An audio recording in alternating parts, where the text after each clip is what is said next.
하겠습니다. 시간이 되었으므로 2020년 부활주일 주님 앞에 하나님 앞에 귀한 예배로 올려드리도록 하겠습니다. 우리 함께 기도하도록 하겠습니다. 사랑과 은혜가 풍성하신 아버지 하나님, 2020년 부활주일을 맞이하여 주님 앞에 우리가 다 같이 모였습니다. 한 번도 경험해 보지 못했던 시간들을 보내면서 주님 앞에 올려드리는 이 부활주일 예배 또한 저희들이 이전에 겪어보지 못했던 일들이기에 다소 답답하기도 하고 안타까운 마음이 있습니다. 하지만 하나님을 향한 우리의 마음까지 바뀌지 않았습니다. 부활하셔서 우리를 당신의 백성으로 삼으시고 또 우리의 목자 되시며 양과 같은 저희들을 끝까지 책임지시고자 십자가에 달려 돌아가신 후에 죽음을 이기시고 다시 생명 가운데 저희에게 다가오셨고 그 생명을 저희에게도 나누어 주셔서 이제는 그 부활의 소망을 가지고 살아가게 하셨사오니 참으로 감사를 드립니다. 오늘 저희가 비록 각각 떨어져서 예배를 드리지만 주님의 부활하심을 기뻐하고 감사하여 주님 앞에 온전히 드리는 귀한 예배 되게 하여 주시옵소서. 한 주 동안 저희들 고난주간을 보내면서 참으로 답답한 마음 이루 말할 수 없었습니다. 이 상황을 어찌 감당해야 할지 알지도 못한 채 그렇게 하루하루를 보냈습니다. 주님이 겪으신 고난에 비하면 피할 길 안 되지만 저희들의 아픔과 이 현실을 기억하사 속히 회복하여 주시고 다시 한번 주님의 부활을 기억하며 굳건히 일어설 수 있도록 성령 하나님 도와주시옵소서. 오늘 드리는 이 귀한 예배를 주님 기뻐 받으시고 함께하여 주시옵소서.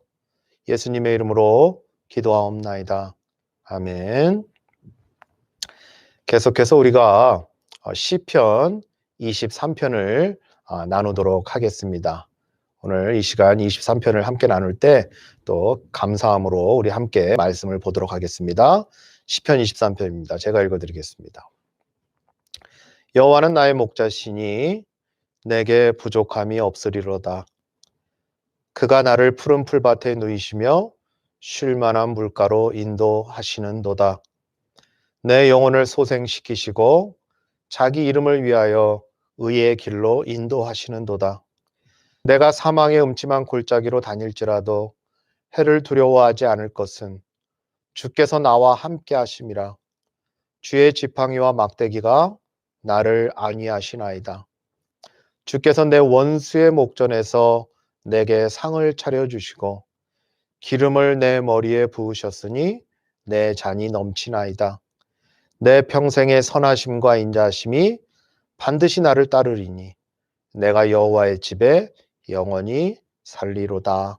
아멘. 자, 오늘 시편 23편 우리가 세 번째 시간을 갖습니다. 우리가 계속해서 말씀을 나누고 있듯이 다윗은 목자가 그에게 맡겨진 양을 보살피는 것 이상으로 하나님께서 자신을 보살펴 주고 계시다라고 하는 것을 지금 고백하고 있습니다. 그래서 하나님이 자신의 목자 되심을 고백하는 형식으로 시편 23편을 써내려갔다라고 하는 것을 우리가 계속 확인이 되고 있지요. 그런데 여기에서 어떻게 우리의 목자가 되시는가? 어떻게 우리의 목자가 되실 수 있는가라고 하는 그 어떻게 라고 하는 공감대가 형성이 되지 않으면 사실 시편 23편은 이 다윗의 신앙 고백이고 또 우리의 신앙 고백이 되어야 하는데 이 신앙 고백과도 같은 시편 23편은 우리 각 사람에게 아무런 희망도 용기도 위로도 줄 수 없을 수 있다라고 하는 거죠. 뭐가 없으면요? 공감이 안 되면. 어떻게 하나님이 나의 목자가 되시는가에 대한 공감대가 형성이 되지 않으면 이 말씀은 희망도 용기도 위로도 없고 안정감을 줄 수도 없겠죠. 하지만 우리가 시편 23편을 나누면서 감사히 여기고 위로를 느끼는 부분이 있다라고 하는 것은 무언가 공감대가 형성이 되고 있다라고 하는 거죠. 무언가 공감대가 형성이 되고 있기 때문에 그래서 또 어느 부분에서 이 공감대 형성되는 것이 만나고 있기 때문에 서로에게 어필이 되고 있기 때문에 사실은 이 말씀을 가지고 우리가 위로를 얻는 것이겠죠. 자, 그렇다면 이 공감대의 중심에는 뭐가 있을까요? 뭐가 있어서 우리가 이 부분에 대해서 공감을 하고 어필이 되는 걸까요? 또 무엇이 다윗뿐만 아니라 우리로 하여금 여호와는 나의 목자시니라는 고백을 할 수 있게 만드는 걸까요? 우리가 이 부분에 대해서 생각을 해볼 때 우리뿐만 아니라 생명체라고 한다면 반드시 가지게 되는 근본적인 문제가 있겠죠. 그 근본적인 물음이 뭔가 보면 바로 이 존재적인 물음입니다. 실존적인 물음인데 그 입장에서 한번 접근을 해보겠습니다. 우리가 한번 양이 돼 보십시오. 양이 한번 돼 보겠습니다. 양은 이 목자를 잘 알아봅니다. 잘 알아봐요. 근데 양이 목자를 알아보는 가장 첫 단계가 무엇인가를 살펴보면 누가 밥을 주느냐입니다. 밥을 누가 주냐는 거죠. 지난주 말씀에서도 나누었지만 누가 밥을 주느냐는 가장 낮은 수준의 접근일 수는 있어요. 그죠? 너무나 본능적이잖아요. 너무나 본능적이에요. 누가 밥을 주느냐? 가장 낮은 수준의 접근일 수 있을지는 몰라도 이것만큼 효과적인 게 없어요. 이것만큼. 밥을 누가 주느냐만큼 중요한 게 사실은 없는 거죠. 가장 효과가 좋아요. 자녀들이 왜 엄마를 더 좋아합니까? 간단해요. 밥을 줘서 그래요. 밥을. 밥을 줄 수 있는 모든 조건을 준비해주는 아빠에 대한 이해가 부족할 때는 내 입으로 먹을 것을 넣어주는 존재가 가장 귀한 거죠. 만약에 엄마가 이 두 가지를 다 하게 되는 경우를 한번 상상해 보십시오. 그 결과가 어떻겠습니까? 정말 그것은 상상에 맡기도록 하겠습니다. 이처럼 가장 근본적인 문제는 사실 어른이 되어서도 성인이 되어서도 여전히 뗄 수 없는 부분이죠. 왜냐하면 존재하기 위한, 그러니까 살기 위해서는 가장 기본이 되는 게 뭐냐면 이 생명과 연결이 되기 때문에 그래요. 생명. 가만히 잘 생각해 보십시오. 사람들이 공기가 없으면 죽을 거라는 생각 때문에 걱정을 합니까? 아니, 물론 하는 분들도 있겠죠. 하지만 공기가 없으면 죽을 거라는 걱정과 그런 생각보다는 뭐에 우리가 걱정을 많이 하고 뭐에 우리가 어, 고민을 많이 하냐면 먹을 게 없으면 죽을 거라는 생각에 더 많이 걱정하고 두려워하는 게 사실입니다. 그래서 그럴까요? 지금 모든 마트가 그죠? 코로나 사태로 인해서 텅텅 비어 있는 그런 사진들과 그 실제적인 상황을 아마 보셨을 거예요. 살아생전에 이런 일을 보게 될 거라고 어디 상상이나 했겠습니까? 늘 슈퍼스토어나 월마트에는 음식물이 가득하게 있고 뭔가 우리가 먹을 수 있는 것들이 항상 가득하게 있고 우리가 사용할 수 있는 것들이 항상 가득하게 있다는 생각만 하고 살았지 갑자기 이러한 일들을 경험할 거라고는 생각도 못했죠. 하지만 다윗도 우리도 이런 상황 앞에서 예외일 수는 없죠. 이런 가장 근본적인 본능적인 문제 앞에서 예외일 수는 없습니다. 왜냐하면 유한한 인간의 한계이자 약점이잖아요. 어쩔 수 없는 부분이에요. 어쩔 수 없기 때문에 가지고 갈 수 없고 때로는 내려놓고 싶어도 내려놓기가 쉽지 않은 문제. 또 그러면서도 우리의 한계이자 약점. 그래서 다윗이나 우리나 예외일 수는 없죠. 그래서 그랬을까요? 다윗은 이 부분을 먼저 짚고 갑니다. 뭐라고 본문에 얘기를 하냐면 여호와는 나의 목자가 되시기 때문에 나는 부족함이 없다라고 합니다. 나는 부족함이 없다. 여호와가 나의 목자이시기 때문에 나는 부족함이 없다. 어떤 의미일까요? 부족함이 없다라는 게. 먹을 것이 풍부하다는 의미일까요? 아니면 사재기를 많이 해놔서 든든하다는 말일까요? 뉴스를 보니까 영국에서 사재기가 엄청 지금 심각한가 봅니다. 그런데 뉴스에 나온 내용을 보니까 한 동네에서 매일 쓰레기가 너무 많이 나오는 거예요. 보통 때보다도 쓰레기가 더 많이 나와요. 그래서 왜 나오는가? 저 쓰레기가 왜 저렇게 나오는가 봤더니 사재기를 해놓고 다 먹지를 못해서 음식이 어떻게 돼요? 썩어버린 거예요. 그렇게 되면 부족함이 없을 줄 알고 엄청나게 사재기를 해놨는데 다 먹지도 못하고 썩어서 밖에다 다 내놓는 거예요.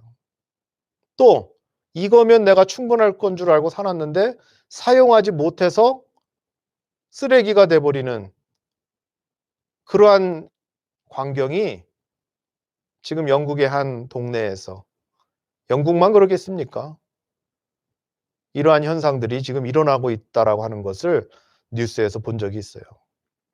자, 그러한 풍족함입니까? 여호와가 나의 목자가 되시면 내가 부족함이 없다라는 게 바로 이러한 의미로의 풍족함인가요? 사실 다윗의 인생을 돌아보시면 그럴 만한 근거가 그렇게 많이 없어요. 물론 왕이 되고 나서는 그가 왕으로서 누릴 수 있는 어떤 풍족함이 있었을지는 모르겠지만 왕이 되고 나서도 그는 자기 아들에게도 쫓겨다니는, 그리고 바람잘 날 없는 그런 왕으로서의 인생을 살았다라는 것을 돌아보면 그렇게 풍족하다, 그걸로 다 설명할 수는 없다라는 것을 알게 됩니다. 더 나아가서 바울의 주장을 한번 볼까요? 바울은 뭐라고 얘기하냐면 자족한다 그래요. 자족한다. 그런데 바울의 입장과 그 바울의 형편과 처지를 보면 이 자족이라는 말의 근거가 우리가 생각하는 많고 적음의 문제가 아니라는 것도 이미 아실 줄 압니다. 모두 큰 고난과 역경의 연속이 인생이라고 해도 과언이 아닌 것처럼 하나님이 목자라는 사실 너머에는 실질적으로 늘 부족함이 없는 경우는 없었다라고 우리는 우리의 삶 속에서 체험 가운데 잘 알고 있죠. 여호와는 나의 목자신데 늘 부족한 거예요. 여호와는 나의 목자시라고 어느 부분에서 공감은 되는데 현실을 보면 늘 고난과 역경의 연속의 그러한 어떤 인생 가운데 부족함이 없는 경우가 단 한순간도 없었다라고 하는 것을 우리가 우리의 삶 속에서 체험을 하게 되는 거죠. 왜 그럴까요? 우리에게는 이 밥 주는 목자의 이미지가 너무나 커서 그래요. 이 밥 주는 목자의 이미지. 제가 첫 번째 주에도 말씀을 드렸듯이 목자에 대한 이미지가 밥을 주는 목자, 밥을 먹여주는 목자. 그 이미지가 너무나 크고 그러다 보니 뭔가를 날 늘 채워주는 목자. 그러한 이미지가 크다 보니까 아직 성숙의 과정, 우리 신앙의 깊이가 더 깊어지어 가는 그런 과정 속에서 볼 때는 이게 좀처럼 이해가 안 가는 거죠. 이 부족함이 없다라고 하는 의미가 가지는 깊이를 잘 깨닫지 못하게 되는 겁니다. 그러니까 어떻게 되냐면 물질적으로 형통하면 그것이 곧 양들의 삶에 베푸신 하나님의 복에 대한 분명한 증표라고 주장하게 되는 거죠. 그리고 또한 어떻게 돼요? 그걸 믿게 됩니다. 그런 안타까움이 있는 게 바로 목자에 대한 이미지를 그냥 밥 주는 목자로만 생각했을 때 나타나는 우리 성도들의 안타까움이라고 할 수 있는 거죠. 그런데 삶의 현장으로 돌아가 보면 물질적 형통이 부족함을 메꾸는 유일한 것은 아니라고 하는 사실을 느끼지 않습니까? 물론 지금은 물질이 가장 필요할 때가 돼버렸어요. 뭐 어제 오늘 일도 아닙니다. 코로나 사태 때문에 이게 더 이제 피부에 와닿을 정도로, 아니 어떻게 되면 더 이상 과연 버틸 수 있는가 할 정도의 고통으로, 고난으로 다가오는 것이 사실입니다. 하지만 보편적으로 봤을 때 우리의 만족의 기준은 다른 각도에서 더 크게 작용하는 것을 우리가 보게 됩니다. 우리 한번 요한계시록 3장 17절을 한번 같이 보시죠. 요한계시록 3장 17절입니다. 우리 함께 보도록 하겠습니다. 요한계시록 3장 17절을 같이 찾아보시기 바랍니다. 앞에다 성경 두셨죠? 37절입니다. 네가 말하기를 나는 부자라 부요하여 부족한 것이 없다 하나 내 곤고한 것과 가련한 것과 가난한 것과 눈먼 것과 벌거벗은 것을 알지 못하는도다 라고 말씀하고 있어요. 자, 분명히 말씀에서 뭐라고 얘기를 하냐면 나는 부자라 부요하다 부족한 것이 없다 하지만 실질적인 삶에서 보면 그게 메인이 아니라는 거예요. 그게 중요한 것이 아니라 공고하고 가련하고 또 가난하고, 이 가난은 물질적인 것만 얘기하는 게 아닙니다. 또 눈멀고 벌거벗은 또 그의 외적인 요소들도 있죠.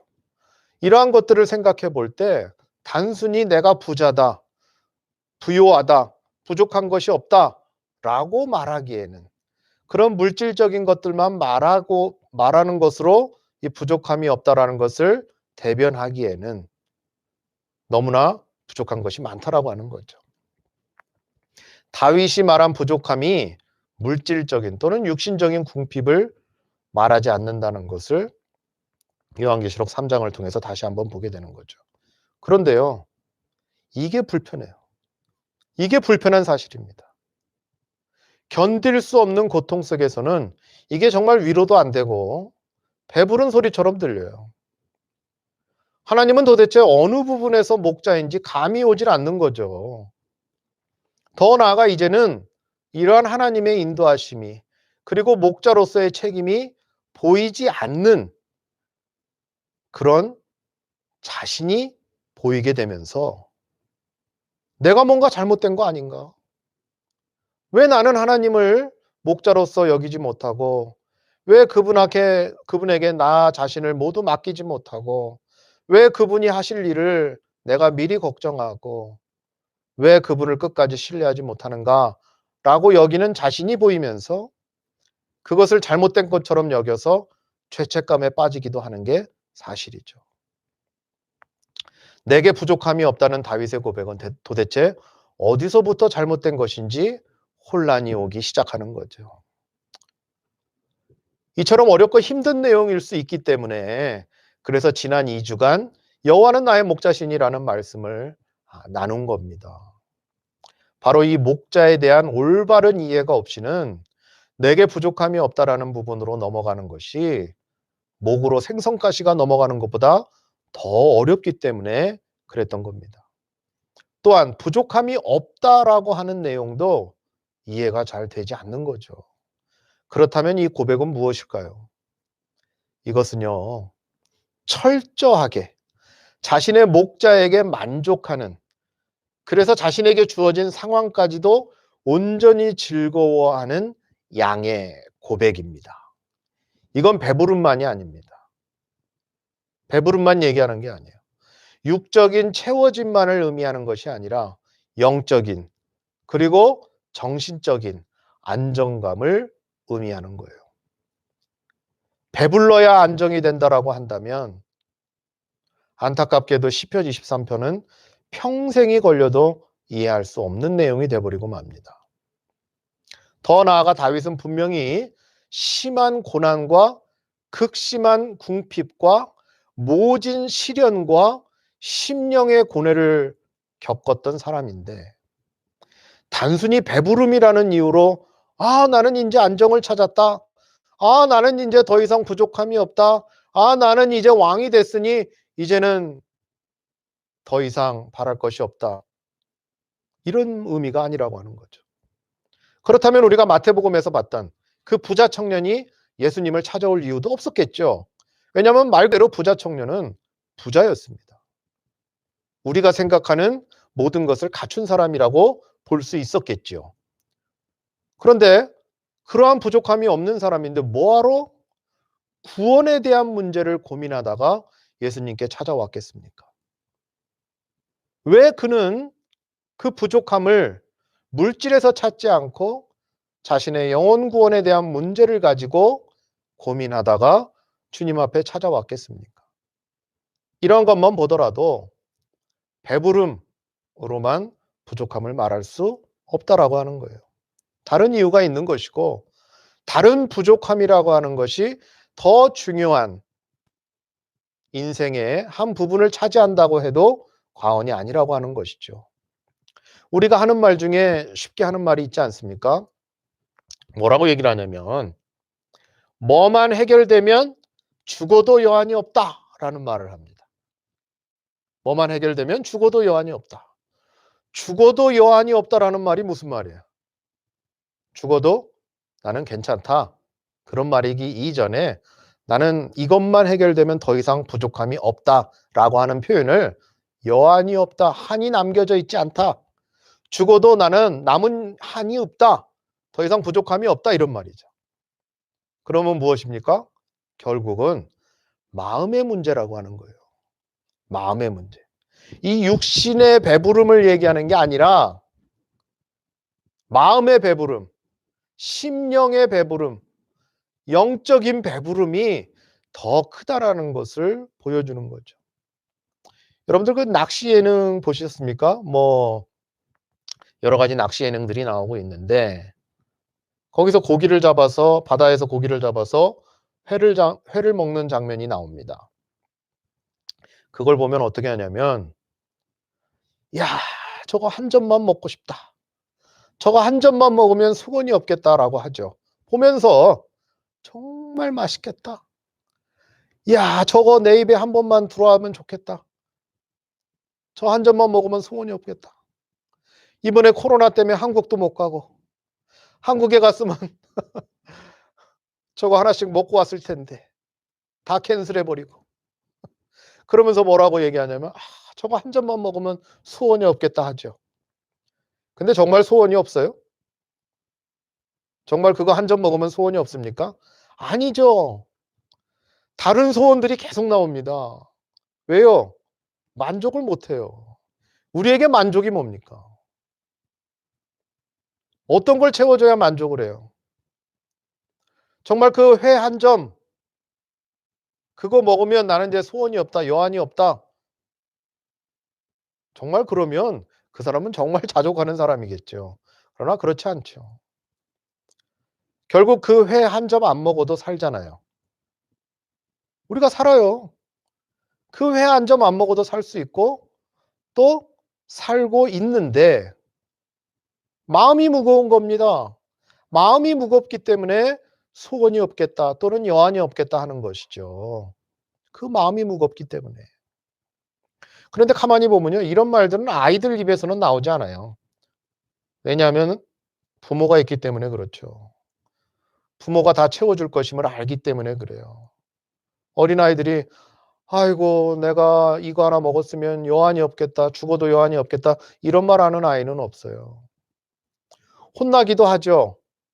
혼나기도 하고, 때로는 또 이거는 살찐다고 먹지 말라고 해도, 이거는 건강에 안 좋다고 먹지 말라 해도 다음 끼니가 되면 또 밤 나올 걸 알기 때문에, 그리고 우리 부모가 나를 굶겨 죽이지 않을 거라는 걸 알기 때문에, 또 추우면 따뜻한 옷을 입혀줄 거라는 것도 알기 때문에 목이 마르면 물을 줄 거라는 걸 알기 때문에 바로 그러한 사실 때문에 조금 서운하고 속상해도 안정감을 가지는 것이고, 그래서 여한이 없다, 그래서 소원이 없다, 이런 소리는 안 하는 겁니다. 왜요? 그 마음에 부족함이라는 것, 그것이 없기 때문에 그래요. 아니, 있을 수 있겠죠. 하지만 그 안정감이 그들로 하여금, 또 우리로 하여금 부족함이 없다라고 할 수 있는 그 의미를 가지게 한다라고 하는 거죠. 그게 근본적으로 바로 이러한 의미구나. 부족함이 없다라고 하는 것은 바로 이러한 영적인 안정감이구나. 뭔가 믿을 구석이 있는 거구나. 그러한 거죠. 양들이 목자를 인식하는 문제도 사실은 이런 겁니다. 처음엔 밥을 주는 것으로 시작을 했지만 나중에는요, 다른 많은 요소들로 인해서 그 목자의 음성을 기억하고 그 목자가 가는 길을 따라가는 이유는 안정감, 그 안정감, 그것이 바로 부족함을 느끼지 못하게 만드는 근본적인 이유가 된다라고 하는 겁니다. 하나님이 우리의 목자 되심에 대한 확신이 없으면 안타깝게도 부족함의 문제는 해결되지 않습니다. 다시 한번 말씀드립니다.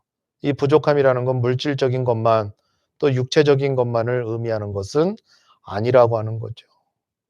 여전히 밥 주는 사람으로만 생각을 했을 때 나오는 반응은 육체적인, 그리고 물질적인 것으로만 제한시켜 버린다라고 하는 겁니다.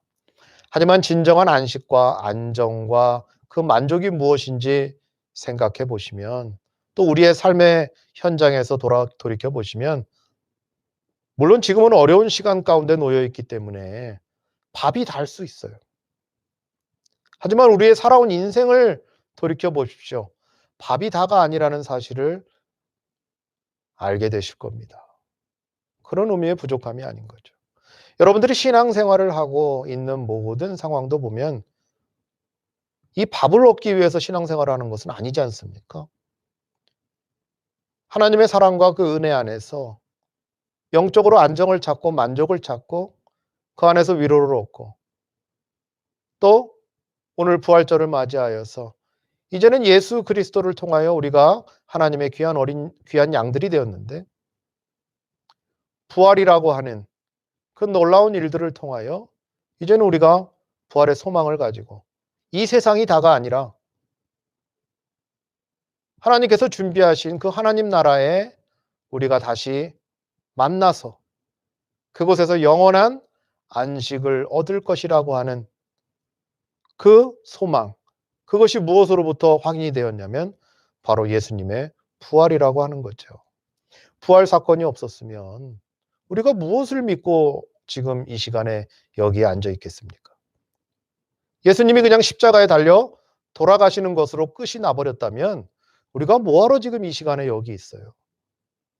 예수님이 십자가에서 죽은 거나 지금 코로나 때문에 원치 않는 그 죽음의 문턱에서 왔다 갔다 하는 그 사람들의 목숨과 무엇이 다를 게 있겠어요? 부활이 있었기 때문에 우리가 이러한 어려운 상황에 놓여도 이겨낼 수 있는 것이고, 안정을 찾을 수 있는 것이고, 하나님 나라를 소망해 볼 수 있는 것이고, 더 나아가서는 여호와는 나의 목자시니 내 마음의 이 답답함과 이 안타까움과 이 두려움과 더 나아가서 이 무서움을 주님께서 진정시켜 주시고 안정시켜 주시고 위로해 주실 것을 믿기에 오늘도 다시 한번 여호와는 나의 목자시니 내게 부족함이 없으리로다 라는 고백을 할 수 있는 겁니다. 거룩한 부활절입니다. 부활의 소망을 우리에게 허락해 주셨고 그 소망을 가지고 살아가야 하는 바로 우리들입니다. 그 하나님의 그 목자 되심을 끝까지 놓지 마시고 이 기간 동안에 시편 23편을 우리가 함께 계속 나누면서 이 부분에 대해서 더 깊은 묵상과 깨달음이 있을 때는 앞으로 이보다 더 어려운 일들이 닥친다 하더라도 우리가 그 안에서 잘 이겨내며 또 승리할 수 있을 줄 믿습니다. 이러한 귀한 성도의 모습으로 성장해 가시는 저와 여러분의 삶이 되시기를 주님의 이름으로 축원합니다. 기도하겠습니다. 하나님 감사합니다. 부족하고 연약한 자들의 그 연약성을 아시면서도 끝까지 우리를 지켜 보호하여 주시고 우리를 때를 따라 돕는 은혜로 이끌어 가시며 또 채워 주시며 우리를 모른 척하지 않으시고 당신의 양으로서 끝까지 인도하여 주시니 감사를 드립니다. 너무 어렵고 힘든 상황 가운데 놓이다 보니 때로는 우리의 목자 되시는 분이 누군지를 놓칠 때가 많습니다. 더 나아가 나에게 부족한 것이 무엇인가를 돌이켜보다 보면 결국은 물질적이고 육체적인 것들만 생각할 때가 너무나 많습니다. 하지만 또한 이때가 지나가면 그것이 궁극적인 이유가 아니라 우리 삶의 현장에서 우리의 영혼이 안정을 찾고 우리의 심령이 안정을 찾고 우리의 마음이 안정을 찾는 일이 더욱더 중요한 것임을 알아갈 때에 이 또한 하나님께서 주의 은혜 가운데 온전히 지나가게 하여 주시고 이 훈련의 시간을 통하여 이 아픔의 시간을 통하여 더욱더 성숙해지고 성장해 갈 수 있도록 도와주시옵소서. 부활주의를 맞이하여 그 부활의 소망을 가지고 살아가는 저희들 주님 앞에 다시 한번 감사와 영광을 올려드리며 그 부활의 기쁜 소식을 가지고 우리가 나누어 또 전하며 살아갈 때에 이 땅 가운데 하나님 나라가 더욱더 풍성하여지고 그 부활의 소망 가운데 우리에게 더 큰 위로가 있게 하여 주시옵소서. 감사를 드리며 사랑이 많으신 예수님의 이름으로 기도하옵나이다. 아멘. 감사합니다. 우리가 계속해서 지금 온라인 예배로 시편 23편을 나누고 있습니다. 여러분들을 위해서 기도해 주시고요. 또 계속해서 혹시 주변에 어려운 분들이 있지 않는지 또 함께 기도해 보시고 또 더 나아가 또 건강이 안 좋으신 분들을 위해서 또 꼭 기도 부탁드립니다. 전에도 말씀드렸듯이 지금은 아플 자유도 없는 것 같습니다. 아플 자유도 없는 것 같아요. 이러한 어려움 속에서 또 육적으로 영적으로 아프신 분들을 위해서 꼭 기도해 주시고요. 그들을 위해서 또 함께 힘을 모아 주시면 감사하겠습니다.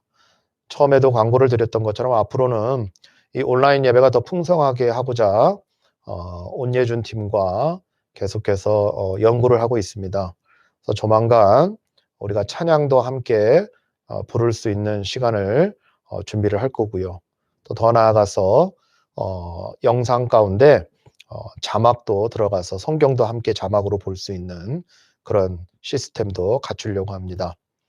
이를 위해서 기도해 주시고 또 준비되는 대로 함께 우리가 더 풍성한 예배로 나아갈 수 있도록 기도해 주시고 또 이런 걸 준비하려다 보면 또 물질적으로 필요합니다. 장비를 또 사야 하니까.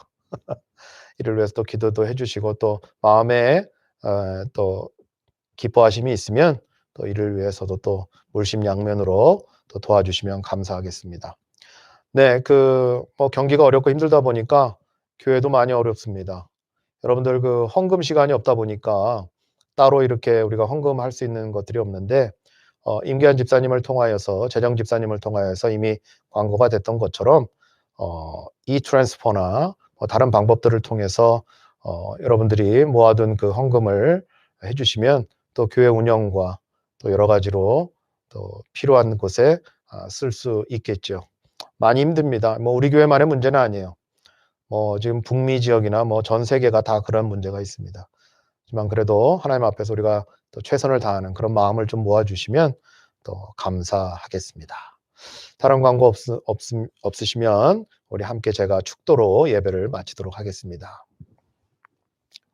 지금은 우리 주 예수 그리스도의 은혜와 아버지 하나님의 크고 놀라우신 사랑하심과 성령 하나님의 인도하심과 깨달아 알게 하심이 부활주를 맞이하여서 부활의 소망을 가지고 살아가는 것이 얼마나 기쁜 일이며 또한 얼마나 우리에게 영적으로나 정신적으로나 이 안정감을 주는 것인지, 다시 한번 우리에게 부족함이 없음이 무엇인지 깨닫고 돌아가는 주의 귀한 백성들 머리머리 위에, 그들의 가정과 그들의 사업장 위에, 더 나아가 그들의 귀한 자녀들 위에, 또한 이 시간 아플 수 있는 자유마저 빼앗겨 버린 이 시점에 영적으로나 육적으로나 질병 가운데 놓인 우리 환우들 위해 지금으로부터 영원토록 함께 하실 것을 간절히 축원하옵나이다.